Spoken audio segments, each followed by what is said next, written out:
So staying busy feels productive, but what is actually making you busy?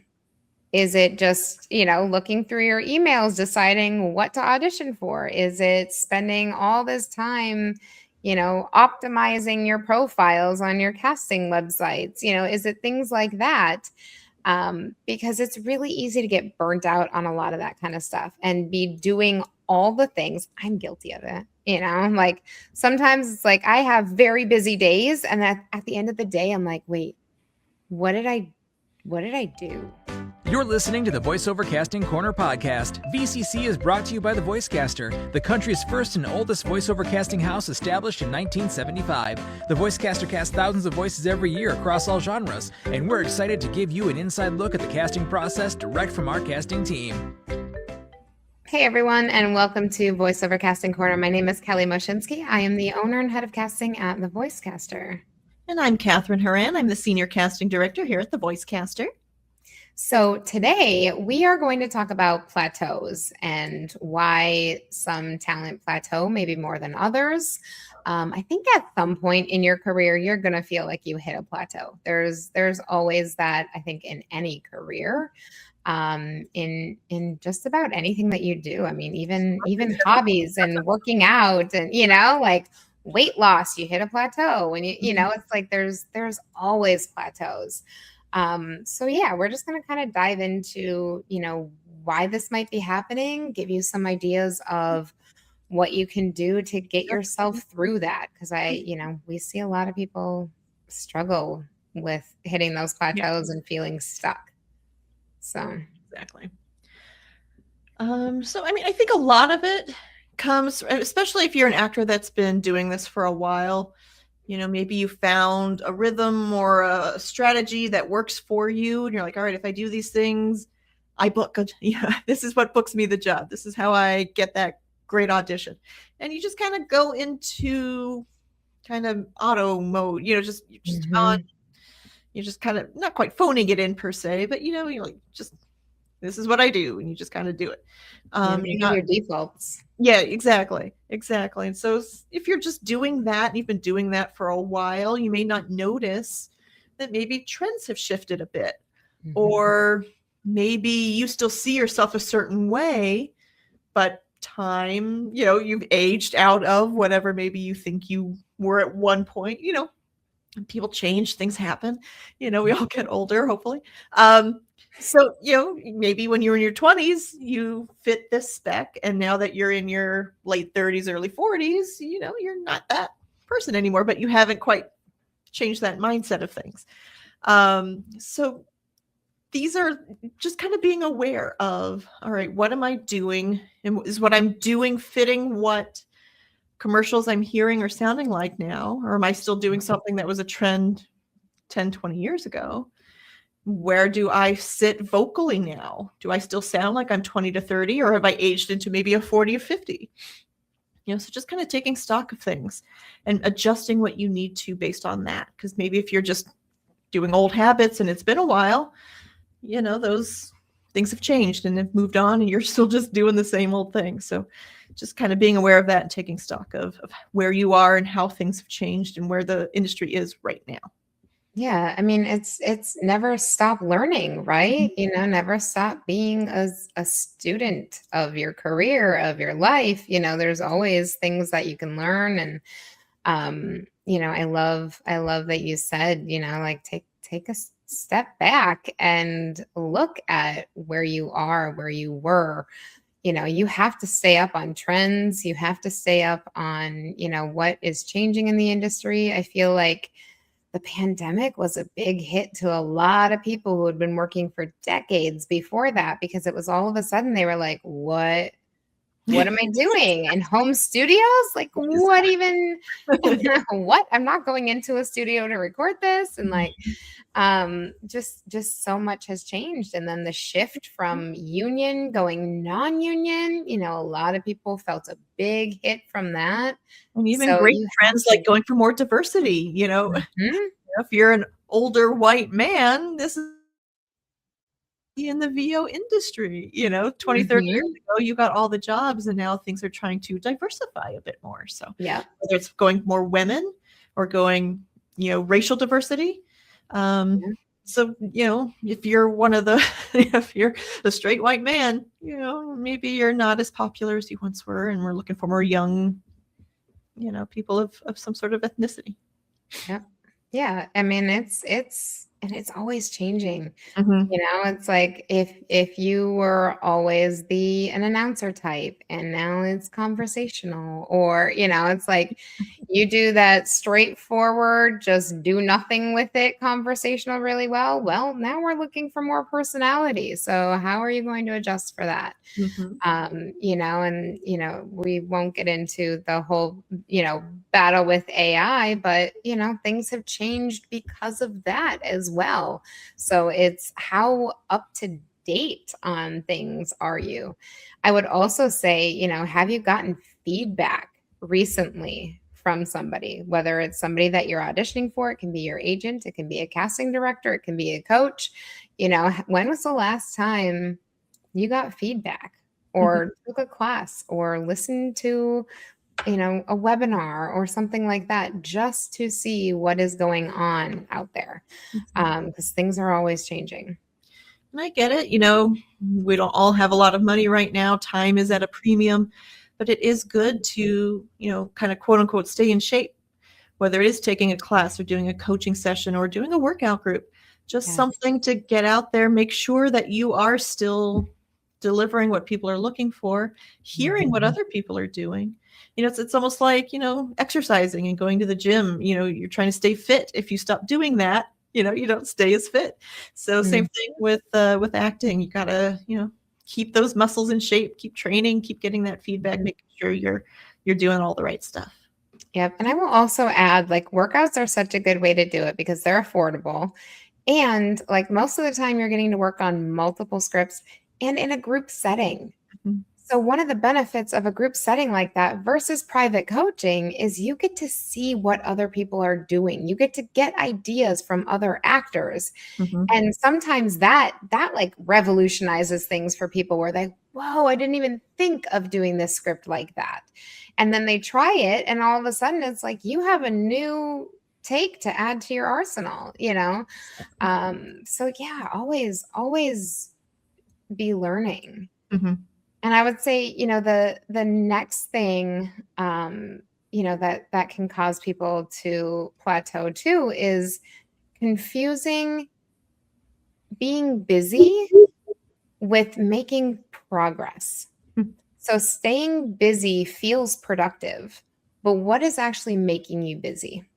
Is it just, looking through your emails, deciding what to audition for? Is it spending all this time, optimizing your profiles on your casting websites? Is it things like that?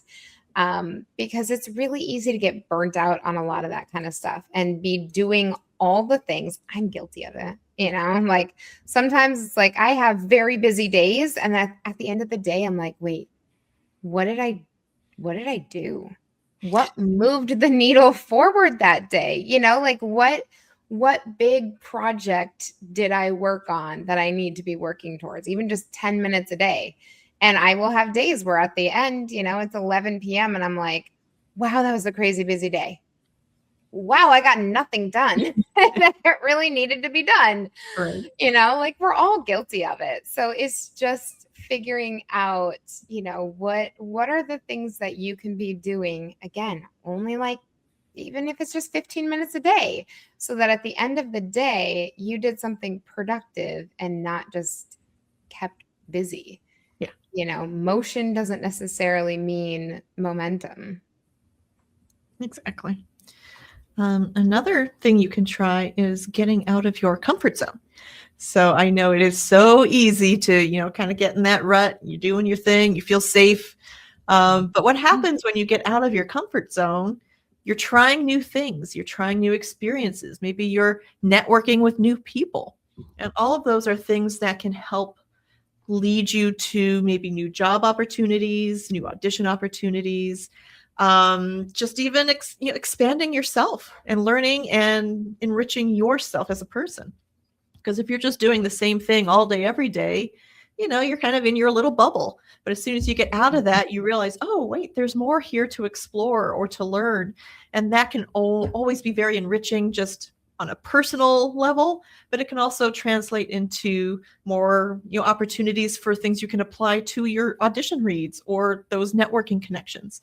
And that can always be really good to help kind of move you along as well, make you, get in front of those people that maybe you weren't in front of before. That can lead to new opportunities. Yeah. And that's what they always say, like growth happens when you're uncomfortable. Mm-hmm. When you're uncomfortable, that's when people stop, but really that's when you should keep going. That's when something happens after that growth. After that discomfort, I should say. Mm-hmm. So, the next thing is becoming outcome focused can be a problem. So starting to obsess over booking and, ooh, this job pays so much, I need to make sure I book this one. It's when you become outcome focused that can be problematic because the internal confidence is gone. The desperation comes through. You start measuring your worth as a person, as an artist, by results, as opposed to, I have the training, I have the skill, I know what I'm doing, I am professional, I am good at this.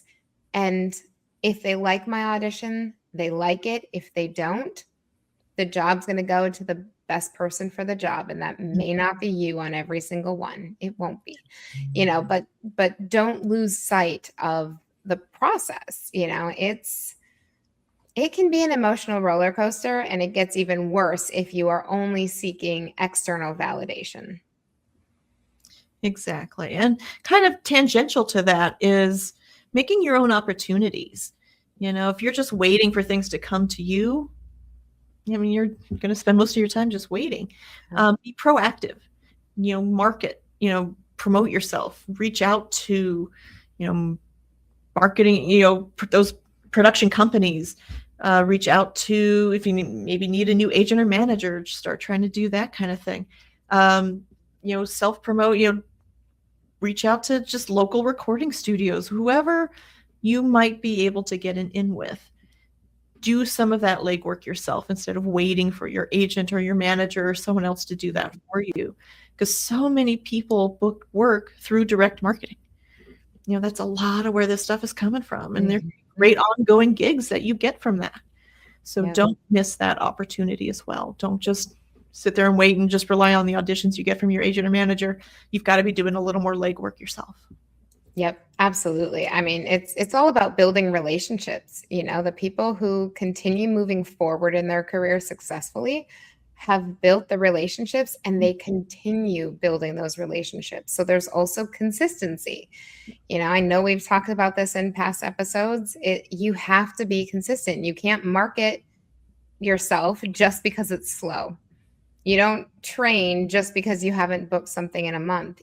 All of these things need to be ongoing. You need to be doing outreach. You need to be doing networking. You need to do your social media. There has to be that consistency. And that's all stuff that builds those relationships as well. Like Kathryn was saying, it used to be where you could have one agent, your agent does everything for you, and you'd work full time.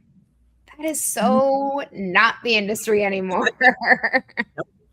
Make this part of your routine. It becomes a little less daunting. So kind of make yourself a schedule, or maybe Monday is your outreach day, and Tuesday, whatever it might be. But just as you make it part of your weekly, activities, that you got to do these things every week, and then it becomes more digestible.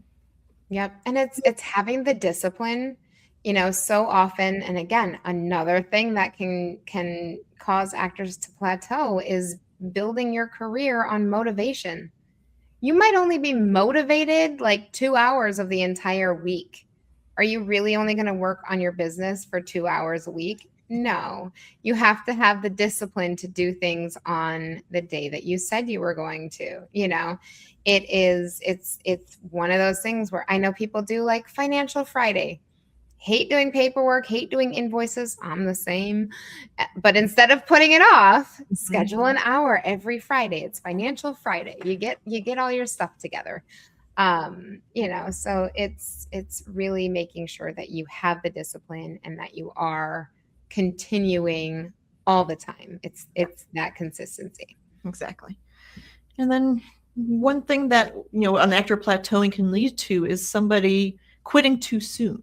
Like a lot of us, we expect, oh, I took that class, I made that demo, why am I not booking a job? You expect everything to happen right away. And you need to realize that this all takes time. Sometimes it takes a long time. It may take longer than you want it to.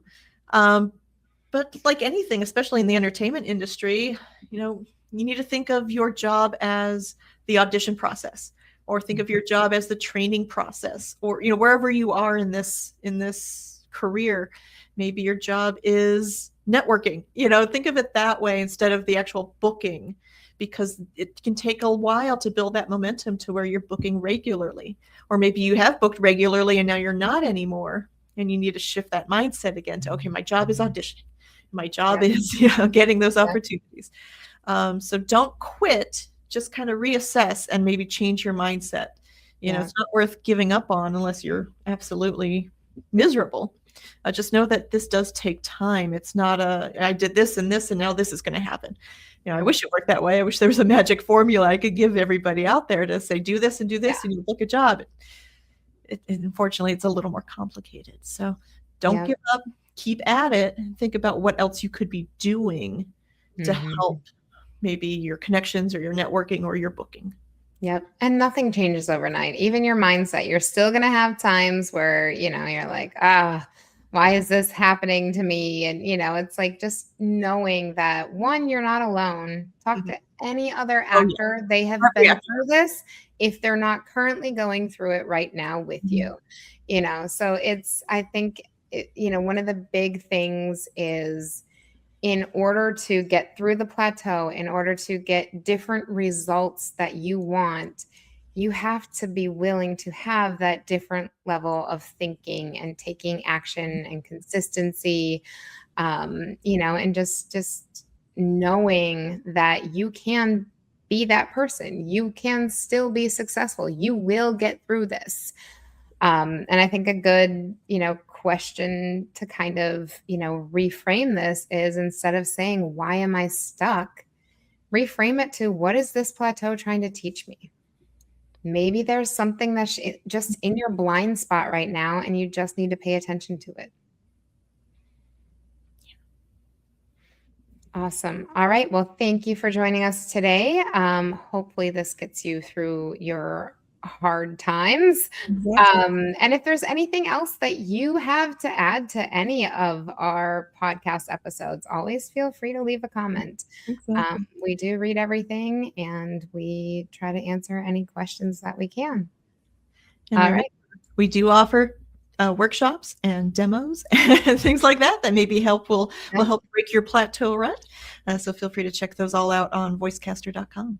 Yep. And of course, our insiders membership is ongoing. It's $40 a month and it's ongoing. Great way to get feedback and connect with other actors. Yep. Workouts, we do training, we do all of the things in there. So, as far as affordable ways to really kind of stay up on things, it's always a good option. So, all right. Thank you so much for watching, and we'll see you next time. Catch a new VoiceOver Casting Corner episode every second and fourth Tuesday of the month. Be sure to give a thumbs up, subscribe, and follow us at The Voicecaster on social media. Thanks for listening.